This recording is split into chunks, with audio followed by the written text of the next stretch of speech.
উচ্চতা, শারীরিক গঠন কিংবা বোলিং অ্যাকশন, যে কেউ দূর থেকে দেখে ভাবতেই পারেন যে বোলিং করছেন তিনি মিচেল স্যান্টনার। কিন্তু এই মুহূর্তে তো স্যান্টনার আইপিএলে খেলছেন, তাহলে বাংলাদেশে কি করে এলেন? উত্তরটা তাহলে দিয়েই দিই। মিরপুরের ইনডোরে নিউজিল্যান্ডের ব্যাটারদের বল করা এই স্পিনার স্যান্টনার নন। স্যান্টনারের কাছাকাছি বোলিং অ্যাকশনওয়ালা এই ক্রিকেটারের নাম জেইডন লেনক্স, যিনি বুধবার লম্বা সময় ধরে নিউজিল্যান্ডের নেটে বোলিং করেছেন। লেনক্সের বয়স 30 হলেও বেশি দিন হয়নি নিউজিল্যান্ডের ঘরোয়া ক্রিকেটে খেলেছেন। ছোটবেলায় গলফ খেলতে গিয়ে ক্রিকেটের প্রতি আগ্রহ বাড়ে তার, সেখান থেকেই ধীরে ধীরে হয়ে ওঠেন প্রফেশনাল ক্রিকেটার। তবে নেপিয়ারের ছেলে লেনক্স একসময় ক্রিকেট ছেড়ে দিয়েছিলেন। খুব ভালো রান্না জানতেন, তাই অফ সিজনে রেস্টুরেন্টে কাজ করতেন।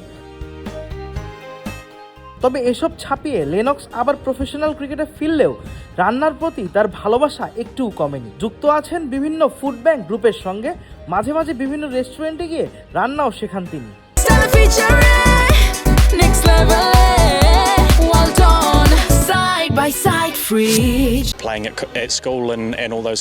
আমি এক সময় গলফ খেলতাম, সেখান থেকে ধীরে ধীরে ক্রিকেটের প্রতি আগ্রহ বাড়ে।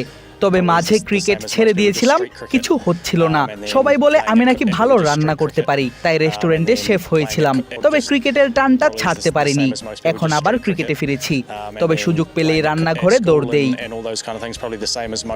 লেনক্স যে এবারই প্রথম বাংলাদেশে এসেছেন তা নয়, নিউজিল্যান্ডের একাধিক ক্রিকেটার এই মুহূর্তে আইপিএলে খেলছেন। তবে বাঁহাতি এই স্পিনার সেই কল্যাণে নিউজিল্যান্ড দলে সুযোগ পাননি। ছিলেন জানুয়ারিতে অনুষ্ঠিত ভারত নিউজিল্যান্ড ওয়ানডে সিরিজের স্কোয়াডেও। সেখানে দারুণ বোলিং করার সুবাদে আবারও বাংলাদেশে আসার সুযোগ হয়েছে তার। ভারতকে তাদের মাটিতে 2-1 ব্যবধানে হারিয়েছিল নিউজিল্যান্ড। সেই সফরে মিডল ওভারে ভারতের ব্যাটারদের কঠিন পরীক্ষা নিয়েছিলেন লেনক্স, আর সেখানে ভালো বোলিং করে এবার আবারও এসেছেন বাংলাদেশে। আর তাই বাংলাদেশের কন্ডিশন খুব ভালো করেই চেনা জানা তার, কারণ বছর দেড়েক আগে এই বাংলাদেশেই নিউজিল্যান্ড এ দলের হয়ে খেলতে এসেছিলেন এই কিউই। সেই সফরে বেশ ভালো করেছিলেন লেনক্স, আর নিউজিল্যান্ডের কোচ রব ওয়াল্টার আশাবাদী লেনক্স সহ যারাই সেই সফরে এ দলের হয়ে এসেছিলেন বাংলাদেশে তারাই হবেন ওয়ানডে ও টি20 সিরিজে কিউইদের ট্রাম্প কার্ড। এই দলে এমন কয়েকজন খেলোয়াড় আছে যারা নিউজিল্যান্ড এ দলের হয়ে এখানে খেলেছিল।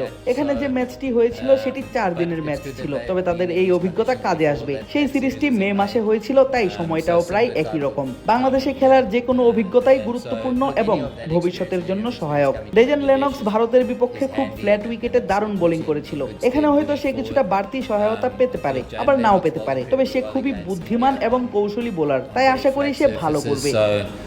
Maybe he gets a bit more assistance here, maybe he doesn't, but yeah, he's a smart and crafty operator, so yeah, hopefully he does well. এর আগের সফরে বাংলাদেশে এসে শুরুর দিকে কন্ডিশন বুঝতে পারেননি কিউই এ দলের ক্রিকেটাররা, তবে সময়ের সঙ্গে এখানের পরিবেশের সঙ্গে মানিয়ে নিয়েছিলেন তারা। আর লেনক্স সেবার জানিয়েছিলেন পরের বার এলে সেই অভিজ্ঞতা অবশ্যই কাজে লাগবে তাদের। আমরা শুরুর দিকে কন্ডিশন বুঝতে পারছিলাম না, তবে ধীরে ধীরে মানিয়ে নিয়েছি।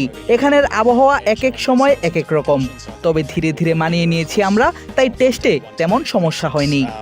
সব ঠিক থাকলে শুক্রবার শুরু হচ্ছে Bangladesh New Zealand one day series. 2027 one day বিশ্বকাপে সরাসরি খেলতে হলে এই সিরিজ বাংলাদেশের জন্য অনেক গুরুত্বপূর্ণ। তবে সেজন্য লেনক্সদের মতো ক্রিকেটারদের বিপক্ষে সফল হতেই হবে সাইফ, শান্ত কিংবা হৃদয়দের। আবিদ মোহাম্মদ, ক্রিক ফ্রেন্সি।